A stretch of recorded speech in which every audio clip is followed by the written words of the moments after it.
Welcome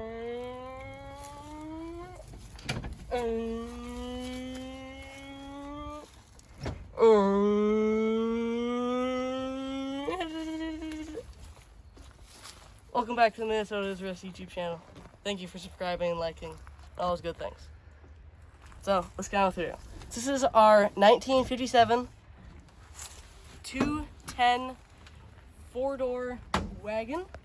This is my mom's car. We got it from her mom, which was a bit of a hot rodder, as you can tell by we got some nice hot rod stickers. Got the little baby steering wheel, just for all those quick maneuvers, racing. It's got some professional rust repair. So this thing's, we don't have any immediate plans, but it needs a lot of work in every direction.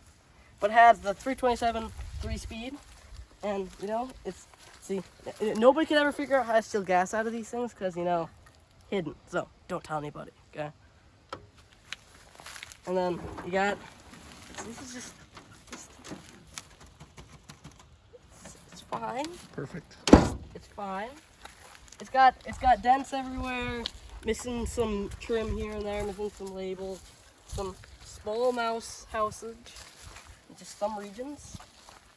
And she's got some different hoods and the fender of Bel Air. That's why it's got the little gold thingies right here. Just add an extra 15 horsepower right there. These small amounts of Bondo, just it's fine. So, you know, here it is. It's pretty good. Like I said before, not the most solid vehicle, but you know, this would be a cool touring rig, doing like different stuff with it if we ever got it fixed to a drivable extent. Thanks for watching.